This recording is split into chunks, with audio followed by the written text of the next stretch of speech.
Welcome to the Jay Kim Show, Hong Kong's first dedicated podcast on investing in Asia. Join us as we survey the land and discover the greatest companies and most profitable investment opportunities in Asia.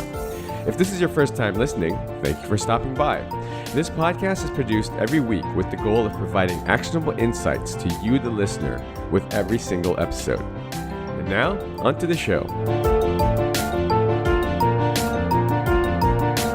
This week's show guest is Chris J. Reid, who I like to call the Jedi Master of LinkedIn. Chris is the founder and CEO of Black Marketing, and he also is one of the 100 most influential LinkedIn bloggers, one of LinkedIn's top social sellers, and one of the world's most viewed LinkedIn profiles with over 70,000 followers. He's also a best-selling author of multiple books, including LinkedIn Mastery for Entrepreneurs and Personal Branding Mastery for Entrepreneurs.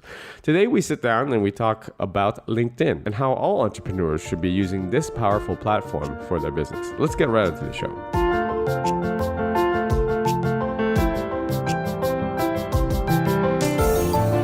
Chris Reid, thank you so much for coming on the show. Very happy to have you on here. And I think that we're going to have a very enlightening discussion because you have expertise in something that I believe that most of my audience needs to hear. So, Chris, why don't you just introduce yourself to the audience? Sure. I am Chris J. Reid. I am the only CEO of the Mohawk, and I run 4 companies, global companies that are all focused around or centered around or sometimes using something like a catalyst of LinkedIn. They're all 4 companies, including Black Marketing, which does LinkedIn, Dark Art of Marketing, which does personal branding beyond LinkedIn, Mohawk Marketing, which does TripAdvisor for entrepreneurs and then exploits it on LinkedIn, and Mastery, which is our masterclass brand all about LinkedIn. So you are basically a LinkedIn Jedi, and we had an awesome sort of fireside chat not too long ago at Startup Grind, and I definitely knew that I had to get you on the podcast because you delivered so much value there, and I think that for anyone that's sort of an entrepreneur or even just a business professional, they need to hear what you have to say. So, but first, before we dive into LinkedIn, why don't you give us some background on how you became an entrepreneur? Because that's also something that I like to feature for my guests, because I think that I like to hear the backstories, and I think our audience appreciates that too. I'd love to share that. I mean, when I was all came about because I think it's very much in my family tradition. My uncle was an entrepreneur, my father was an entrepreneur, my grandfather was an entrepreneur. So I very much wanted to be an entrepreneur when I was young. And I realized pretty quickly you need to build up a network and connections. And so as soon as I felt like that I had enough connections and knowledge and experience, I formed my first company when I was 30. And that was a very successful partnership marketing company. Sold it, formed another one, and then went through 5 years of that, and then moved to Singapore to become an entrepreneur in Asia, forming a completely different company. And that's the spirit, I think, of being an entrepreneur, is you basically adapt and iterate and look out for opportunities. I had no idea I was going to be a LinkedIn entrepreneur. But I came across to Asia, did not know a single person, started using LinkedIn for networking and job hunting and then sales and marketing for those particular jobs. And nobody else was using it, but I was getting fantastic success. So I then thought, wow, this is my calling. This is what I need to do. This is how I need to help people. And this is how I can actually build business as well. So hence, Black Marketing was formed 5 years ago. That's fascinating. And it's very much in line with a lot of successful entrepreneurs where they're trying to basically solve a pain point for themselves in their personal lives. And then, they realize, you know what, I'm not the only person that's struggling with this sort of thing. So maybe I should make a business out of it. And why did you choose Singapore, Chris? Oh, well, that's very easy. I mean, having been in London for 20 years, I just got very, very tired of the weather, the taxes, the people, the underground, the girls. And then I came to Singapore and the weather's beautiful. It's always hot and sunny. The girls are sexy and they're not wearing very much because it's hot and sunny. The tax rate is 0. It has the best airport in the world as opposed to the worst airport in the world. It has the ability to travel everywhere. I was in Hong Kong a couple of weeks ago with you, 3 hours away. I'm going to Sydney next week. It's 7 hours away. I go to Bangkok, Indonesia, Vietnam. They're only a few hours away. I mean, it's an amazing place to be an entrepreneur. And it really is. I can just say, I'm going to go to Vietnam for 3 days, and I'm going to meet up people there through LinkedIn, and I'm going to investigate things. And that's one of the reasons I chose Singapore over Hong Kong. It's very, very, very, very near. Was exactly that pivotal point about the fact that Singapore and Changi Airport allows you to travel across the whole of Asia Pacific seamlessly. Yeah, that's absolutely right. And I don't travel nearly as much as you do, but I definitely have an appreciation every time I come to Singapore at how seamless and how quick the sort of immigration process and just getting through and literally you're 15, 20 minutes depending on how fast your cab driver is driving away from the city, and it's amazing. And that's something that even Hong Kong, I mean, Hong Kong has its obviously it has its nuances as well. And, Hong Kong airport is still a good 40, 45 minutes away. So Singapore definitely beats Hong Kong in that regard. I thought you were going to say 45 years behind. Yeah, Got yeah. one terminal. Got one terminal. It's working on its second. Singapore's working on its fifth terminal. Yeah, it's funny. I always see Singapore Changi Airport winning all the awards. Like literally Yeah, every year, they're like the yeah. best airport in the world or something like that, right? At the top. It's 6 years So running. 6 years running. It's one best airport in the world. amazing. I've definitely looked at Singapore myself. I have a family now with three little kids, so it's Mm. definitely much more kid friendly as well than Hong Kong. Yes. So okay, let's dive right in. Okay, I wanna. Can you give us a brief overview of sort of the digital marketing environment for entrepreneurs? Obviously, it is something that goes hand in hand right now with entrepreneurship. You literally cannot be successful as an entrepreneur unless you are online and out there. But like you said, you had a pain point that you were trying to solve yourself via LinkedIn. Have you dabbled in some of the other social media networks? And what are your thoughts on that versus LinkedIn? For me, I've dabbled as well, and I just literally cannot keep up with all of them. Twitter, Facebook, they're all just a lot of noise. So I was actually pretty happy when we got to talk about LinkedIn, and I was like, okay, you know what? I actually want to deep dive and focus on one social media channel, and LinkedIn was the perfect one for from what you told me. So maybe you could share with the audience a little bit of your views. Oh, without a doubt. I don't think you can be a jack of all trades. I firmly believe you have to be a master of what you believe in. And I'm very, very much a master of LinkedIn. But I admit freely, I know nothing about Facebook. I'm not even on Facebook. I know nothing about Instagram. I'm not on Instagram. But as we saw at the talk, Jay, very interestingly, Ashley, who actually is a fellow Right. entrepreneur who is on all these platforms, actually said the same thing. She said that actually Instagram and Facebook were useless for business, and she got all her leads and engagement are real people and real professionals on LinkedIn. And even she, who has tens of thousands of followers on things like Instagram and Facebook, said it doesn't work. You get people who Right. basically just don't have any money. There is no future there in terms of business. It's very much a B2C platform. And she herself chose LinkedIn as well and believes that. So I believe that LinkedIn is very much the only professional network in the world. Only two countries you can't get it, and that is Russia and North Korea.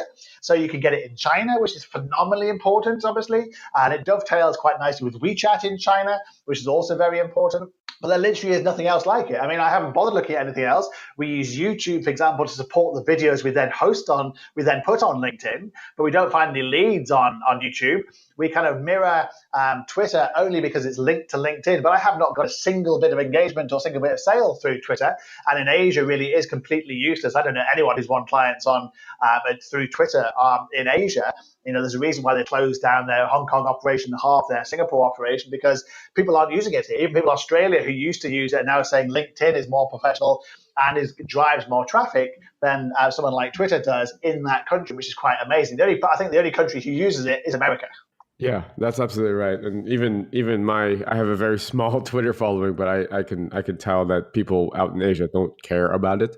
And you brought up an interesting point, Chris, about China, because obviously Facebook and Google and the likes are actually banned in China. They're not.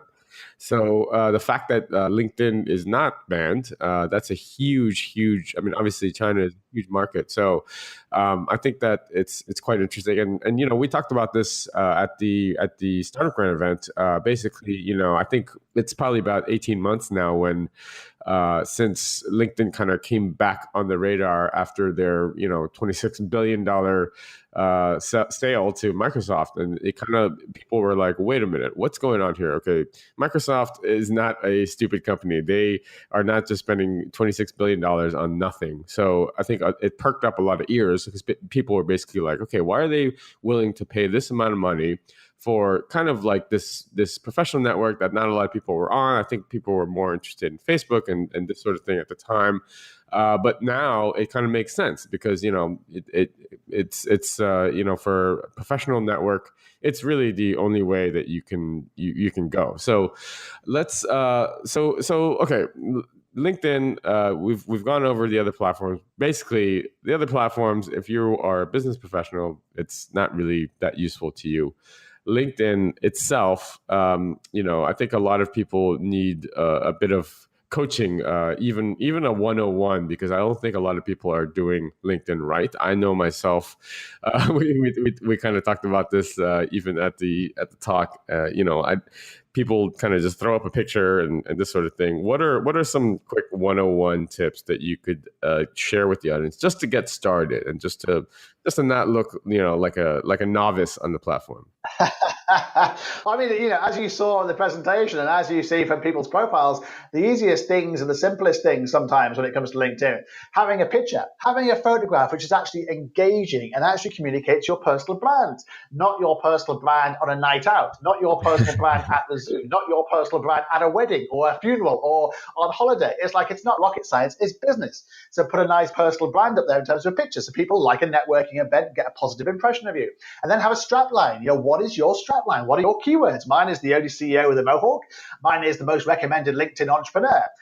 What's your strap line? What describes your personal brand and describes your business? Put it there so people know who you are. And then do a background picture. I mean, people don't realize the blue background to your picture on LinkedIn is actually your advertising space. It's free. And it's on LinkedIn, so the real estate there is worth millions of dollars. If you were to sell that, it would be worth millions of dollars. LinkedIn sell that space, and it costs tens of thousands of dollars every single day. So use that to market your brand. So I've got, at the moment, I'm marketing, for example, some of my events I've got coming up, some of my locations I've got coming up. I market my recommendations, my books, my talks, my businesses, my brands. I use it differently on a daily basis, a weekly basis. I change it around because people get bored of it, so change it around. And then have a summary section. I mean, again, this is it's not rocket science, but so many people don't have a summary section. It's like a bio. It's like your CV. You don't need a CV these days. Your CV is your summary section on LinkedIn. Describe your journey. Describe what you've done. Describe why people should be interested in you. Describe why people should be engaging with you. Give them reasons. Don't put nothing there and people go, well, what do you do? I've got no idea. Move on to the next person. And put some media there as well. Put some YouTube videos. Put some links to your website. LinkedIn is the number one driver after Google to drive people to people's websites from a B2B perspective. So if you're not using it, other people are. We drive so much traffic to our YouTube channel and our website through our LinkedIn. It's just phenomenal. And then the simplest one, the final one, would actually be having a content marketing strategy. You are in charge of your own content marketing strategy. So if you're not engaging, you're not getting any traction, you're not sharing properly, no one's liking, sharing, and commenting, no one's getting involved in you, it's because you don't have a very good content marketing strategy. It's as simple as that, Jay. Yeah, I think that it takes a bit of work to you have to understand the platform. You have to understand how sort of the platform works, and I think that it's something that if you're lazy and you just try to hack it or do shortcuts, then you're not going to reap the full benefits of it, right? So, I mean, you mentioned a few things about setting up your profile and this sort of thing. As far as content marketing, how frequent should, say, an entrepreneur be posting on LinkedIn? Well, I would argue that you need to have a specialist strategy, which is called 411, which is most social media use, which is basically for every hard sell post about your business. So if I post something like daily about LinkedIn, I need to make up for it with one soft sell post about the industry. It could be about social media or digital or content, and then 4 completely unrelated posts. I might talk about Hong Kong. I might talk about Singapore. I might talk about employment issues in Singapore. I might talk about being an entrepreneur in Asia. Something that people can engage with me on, empathize with me on, that they are also thinking about, and they think, oh yeah, Chris has got a point there. Well, it's good for Chris to share that. And then you hit them with a hard sell post about your business. Now, if you do that every single day, you'll end up with about 6 or 7 posts on a daily basis. If you complement that with, say, videos, interviews, pictures of you at work, pictures of you at an event, pictures of you interviewing other people, interviews of you interviewing other people and sharing that on LinkedIn, you have a good mix of a content marketing strategy that people aren't going to get bored with. You can obviously be more conservative and post 2 or 3 times, but you have to remember that basically people do not use LinkedIn like you and I do. People use LinkedIn generally like once or twice every single week for like half an hour here and 10 minutes there. They're not using it 24/7, checking it every single minute like I do and like my team do for our clients, because they don't have time and because their focus is on things like Facebook and other platforms, or they're out there doing business themselves. So you might think posting 5 or 6 times a day is actually excessive. I don't, because you're targeting different time zones, whether it's across Asia, across Europe. We have clients in Europe and America. We have clients in Australia and New Zealand. Different time zones access LinkedIn at different points. So if you're not sharing, you won't appear on the feed. Somebody else will. They get the traction engagement. You won't, and you miss an opportunity to sell. So actually being bolder and being more assertive and slightly more aggressive in your content marketing, as long as you're giving as well as selling, and that's the key, is the key, I believe, Jay, to success from a content marketing platform perspective on LinkedIn. Yeah, I think Chris, you gave a really good analogy, and I don't remember specifically. Maybe you know off the top of your head. Last time when we were talking, you said that first of all, most people have this misconception that LinkedIn is purely for finding jobs or posting jobs, this sort of thing. And then you gave a really good analogy about. I think you had two different companies. And I don't know if you can recall what they were and the example you gave, but it made it very crystal clear that one company was purely posting just job ads, and it was like a company you wouldn't ever want to work for. But then the other company, Qantas and Air New Zealand. Qantas and Air New Zealand. Okay, here we go. Yeah, we have that in the presentation in my top 10 tips. So Qantas, very engaging content. We're talking about how they all go out for wine after a long, hard day, how they were featuring wine entrepreneurs and how wine entrepreneurs travel in business class. And, they talked about wine. And basically their whole page on LinkedIn, Qantas' whole page is about content, about engagement. It's about employer branding. It's about, we do other things at Qantas as opposed to this, that, and the other. So it's all about doing that, whereas Air New Zealand just have job, and that's all they had. And their jobs weren't very exciting, like sustainability jobs and, really, really boring jobs. They weren't even really trying to engage them. But there were thousands of jobs on there, which just made Air New Zealand very desperate. So who do you want to engage with? Who do you want to work for? Qantas, with the wine and the social side of things, the entrepreneurial zeal, or Air New Zealand, who look desperate to employ anybody? Right. Yeah. I mean, I think it's a very smart way, and obviously their marketing team has worked on this and formulated this plan. But I think that people misunderstand the network first of all. So I think that the sooner that you realize that LinkedIn is not just a jobs platform or a jobs board, then the more effective it's going to be for you.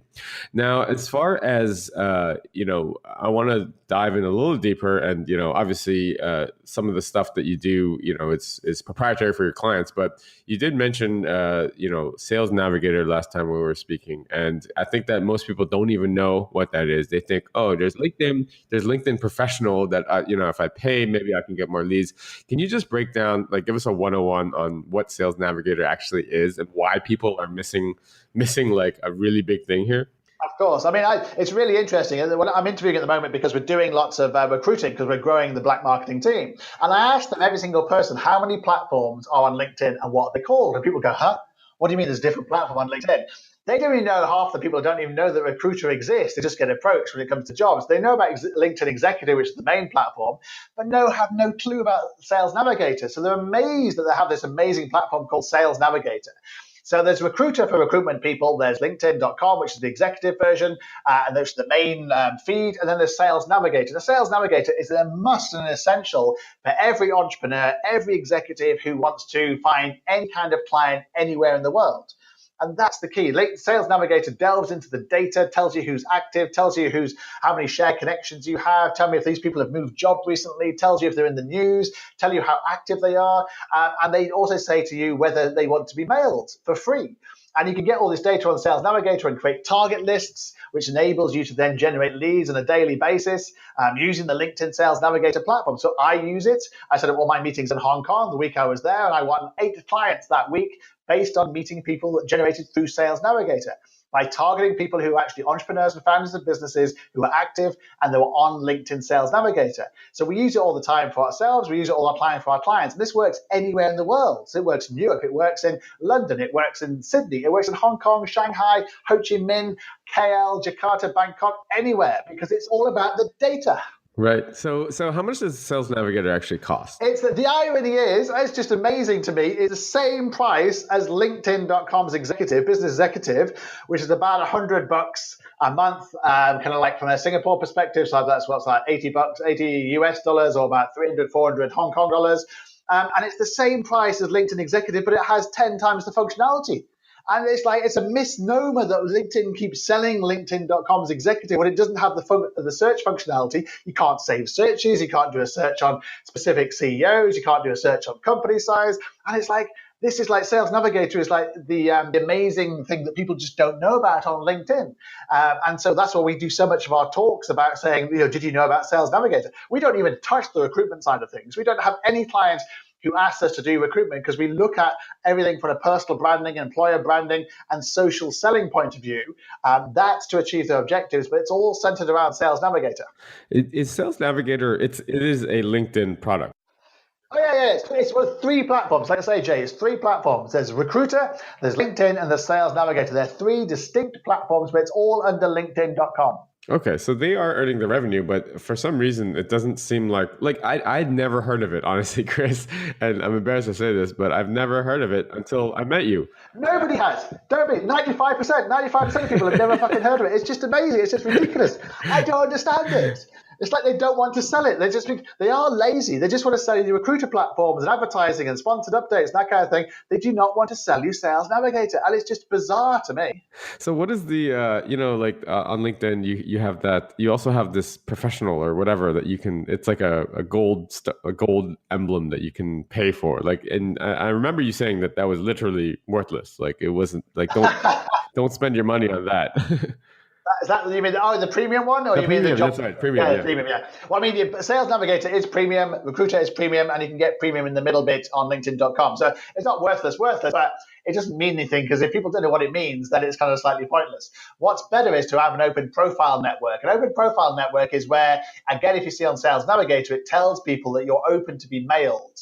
And that's phenomenally important if you're in sales and marketing, or you run your own company like I do or you do, Jay, and you can be mailed by someone for free on Sales Navigator. Now, you only can tell open profile people on Sales Navigator. So it's another kind of like slightly misnomer of LinkedIn's. It doesn't actually work on LinkedIn.com. It doesn't work on Recruiter, but it works on Sales Navigator. You can tell people who actually want to be mailed. So, and within Sales Navigator, I mean, I've actually never used it. So it's literally like a very detailed search function that you can basically create lists and this sort of targeted list to for your prospecting? Correct. Okay. Yeah. I mean, I think that's yeah. I don't think anyone is actually, unless you're a practitioner of LinkedIn, you would not have heard of that. No. So I think it's I think it's a great little hack that you definitely need to look into. I'm going to look into it myself. Thank you for sharing that for free with my audience. I appreciate that, Chris. Let's talk a little bit about your various businesses. I mean, you mentioned them earlier in the introduction. Black Marketing, and you obviously have a Mohawk, and you have a Mohawk related brand as well. So, what are the different business lines, and what are you working on right now?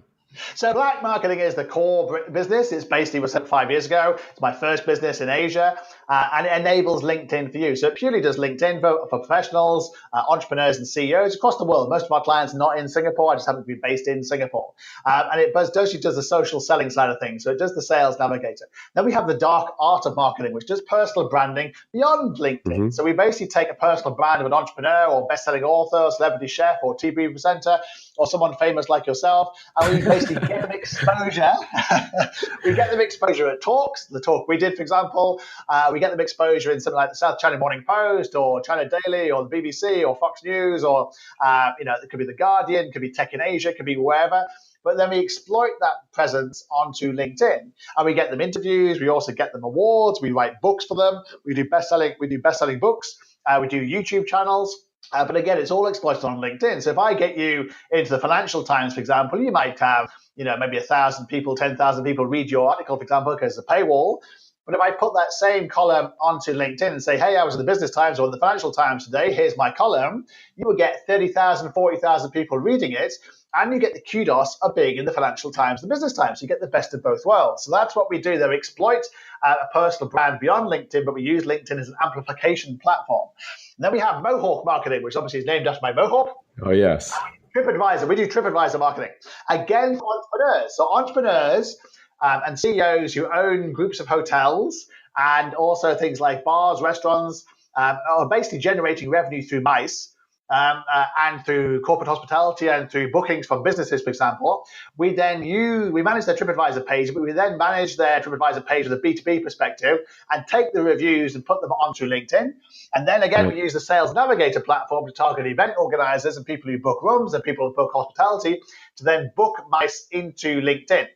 For themselves for their hotel or their restaurant or their leisure venue or their tourism venue, for example, but literally a B2B perspective. And that can be as diverse as, Ritz-Carlton in Hong Kong, or it could be, Hong Kong Disneyland. And you're thinking, why Hong Kong Disneyland? Well, actually, they have a MICE perspective. They have a MICE objective. Because literally a MICE, I just realized MICE, Mickey Mouse, but they actually have a MICE as in meetings, incentives, conferences, and events objective as well. They want people to have events there. It's a great place. It's half an hour outside of Central. So people want to go there, but not many people know you can actually make a booking for a conference or an event there. So they're talking to us about using our service for that, Mohawk Marketing, and actually marketing Disneyland Hong Kong as a venue for MICE events. And it's like, but you could do that on LinkedIn by targeting the event organizers. So we do that for people who don't realize the power that you can actually use Sales Navigator to do that. And then my fourth brand is Chris J. Reed Mastery, and that's masterclasses that engage, delight, educate, and entertain. And that's what we do there. And that's all about LinkedIn masterclasses, personal branding masterclasses. That's very much where multinationals come in and say, we need to hire you to train our team. We need to hire you to train our sales team, our marketing team, or our C-suite. You just reminded me of something else that you brought up in the Startup Grind talk, which was you had a great example where I think we were talking about hashtags and the importance of hashtagging and basically tagging people, and you talked about Ritz-Carlton, and I don't know if can you share that story with my audience, because I think it's phenomenal. Yeah, it's just a fantastic example of content marketing. Very simple, authentic, and original, compelling content marketing. I arrived at the Ritz-Carlton not last time, but the time before, and my room wasn't ready. So I said, look, I need to, refreshen up, and I need to basically have some meetings. And they said, oh, it's no problem at all, no problem at all. You can use our boardroom, and we won't even charge you for it. I thought, this is phenomenal. So everyone got brought into the boardroom. I made my meetings, and everyone's going, wow, it's amazing. Chris has got the boardroom, the Ritz-Carlton. The highest hotel in the whole of the world, with the most beautiful boardroom in the whole of the world. And so I posted like a picture of me sitting on the table of the boardroom in my AC/DC Back in Black t-shirt. Yes. And I got 55,000 views and hundreds of comments. People go, wow, it's amazing. The Ritz-Carlton's amazing. The Ritz-Carlton's customer service incredible. And then the CEO of the group that owns the Ritz-Carlton basically saw that picture on LinkedIn, commented, shared, because somebody else within the group shared it with him, arranged for me to meet him 2 days later. He then becomes a client as a result of that, and then recommends everybody else within the whole group to become clients as well. So as a result of that, we work for him, we work for the Ritz-Carlton in Hong Kong, we work for the Ritz-Carlton in Shanghai, we work for the W in Hong Kong, they're all owned by this particular group. And then we're kind of looking at other hotels as well. But as a result of one photograph, in one occasion, we picked up 4 clients. That's incredible. I was saying to you earlier that should be your marketing plan in every city that you visit, in every hotel. So yeah, and that's a perfect example of the power of LinkedIn if you do it right and you do it correctly. Now, with you mentioned you have your 4 business lines. Anything else on your radar for 2018? Is anything that you're super excited about? Whether it's personal or one of your business lines or with LinkedIn in general? Yes, they're very, very excited. We're about to launch another company, another brand called Spark, and it's called LinkedIn plus Tinder equals match. And what we aim to do there is we aim to get entrepreneurs, we help them find love, but we help them find professional love. I don't mean professional love as in that professionally you pay for the love. What I mean is, we're not doing that. What I mean is that when you're on Tinder and you see some terrible profiles, that reflects on whether you can actually then have a relationship with someone. So we basically look at how you enhance your profile on Tinder, but then back it up and have a link to your LinkedIn. Because a lot of professionals want to connect and want to go out with other professionals. I mean, I live in Singapore, and I use Tinder all the time, but a lot of people are on Tinder. They're domestic helpers. They are maybe people kind of like who are just not professionals. And I've been out with a few, and it's fantastic, but you're never going to have a long-term relationship with them because you're just not on the same wavelength. I can actually look at someone's LinkedIn. What I tend to do is try and find their LinkedIn when I connect with them on Tinder, for example, to see who we both know, what they do, what they are. And then see how much we're going to have in common when we chat, for example, and vice versa. I put mine out there and say, look, check out my LinkedIn. And also, what this does is it reassures the woman that actually you're a real person and for a real profession, and they can see you are. They can basically, have that all kind of like, I don't want to meet someone because it's dangerous side of things. That's all totally removed. I mean, it's in Singapore anyway, so it's very safe. But even so, people are still nervous about meeting people. Women are more nervous than men. So it's very much to say, look, here's my LinkedIn, here's my recommendations, here's people we both know, here's the profession we're in. You're safe and you're sound, and this is what my brand is. Let's talk about that. So it's basically reassures people. I had lots of people check me out and said, thank you very much for doing that. It's fantastic. Let's meet up and then let's see what goes from there. But vice versa. I want to see other people's LinkedIn. So we help people actually do that on Tinder. And we're going to launch that kind of mid-April. We're just doing the creative at the moment. But it's very, very excited about that because all we're doing is looking at how else we can use LinkedIn to basically help people in their lives. And if we can help them become happier professionals because they found love, then that's one way of making them a happy professional and a happier person in the world. That's actually that's a great idea. I feel like I'm surprised that it doesn't exist already because when you think about, I mean, look, I've been married for a long time, so I'm not in the market or anything, but I know that for a fact. Look, it's very easy to sort of whip together a fake, quote unquote, fake Match.com profile or Tinder, what have you, but it makes perfect sense. I mean, it's if you have a professional profile up there, then that's your sort of credibility and social proof that you're actually a real person. You're not a psycho, this sort of thing, right? And it also gets around the fact that a lot of people on LinkedIn, for example, say, LinkedIn's not for dating. And actually, I disagree because actually, where do you meet most people? Where do most people meet their spouses or their partners? At work. Right. I've met so many people at work, in my co-working space, in my in an event, people who become partners or clients, people at a networking event, and they're all at work in one respect. So those same people are on LinkedIn. So why shouldn't LinkedIn be about dating in a professional context? So what this does is it takes it away from LinkedIn, because I can understand why people do not want to be messaged on LinkedIn itself. No problem with that at all. So you move it away to Tinder, then you have the backup of saying, well, here is my professional profile. You can now check me out, and I can now check you out. So it basically achieves that that's objective for people who are looking for love and someone who's in a business community, but it takes it away from LinkedIn while still using the LinkedIn profile. That's brilliant. That's such a good idea. What's that business line called again? Is it Spark? It's called Spark. Because Tinder's all about a flame, you see. So I thought, a flame to attach to the spark, and then boom, hopefully you have passion. Very, very smart. Chris, dude, it's been so good talking to you. Thank you so much for always bringing the value wherever you are. And, I think that the audience is going to get a lot out of this podcast. What's the best place that people can find you, follow you, or connect with you? This is kind of funny because we obviously know it's LinkedIn. But maybe if people want to know a little bit more about what you do, or maybe even or work with you, because I know that you have a very serious you've helped a lot of people out in LinkedIn, and it directly affects their bottom line. So where can people find you? They can obviously find me on LinkedIn. So you can message me for free on LinkedIn. All my recommendations, my 525 LinkedIn recommendations are there, so you can check those out. We've got 25 of our staff who are also listed there. We basically have our, everything from our case studies in terms of people talking about us, but in terms of our YouTube channel and lots of my blogs there as well. So you can check all that out. You obviously can read both my books as well, which is LinkedIn Mastery for Entrepreneurs, and also Personal Branding Mastery for Entrepreneurs, available on Amazon in every single format going. So, but yeah, contact me on LinkedIn. It's the easiest way to do it, because then you can check out my LinkedIn profile and I can check out yours, and we can see if we can help you. Right. And is blackmarketing.com also the sort of... Correct. Blackmarketing.com, mohawkmarketing.com, chrisjreedmastery.com, darkartofmarketing.com, and of course, chrisjreed.com as well. So we have all the .coms. You got it covered.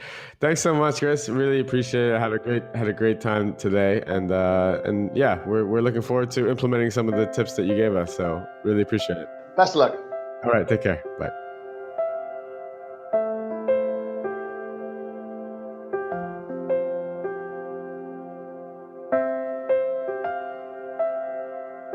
I hope you enjoyed today's episode. All the show notes and links can be found over at jkimshow.com. Come back often and make sure you subscribe, rate, and review. Don't forget to join us next week for another exciting episode of The Jay Kim Show. I'd love to hear your comments. You can find me on Twitter at JayKimmer, JayKimmer. See you guys next week.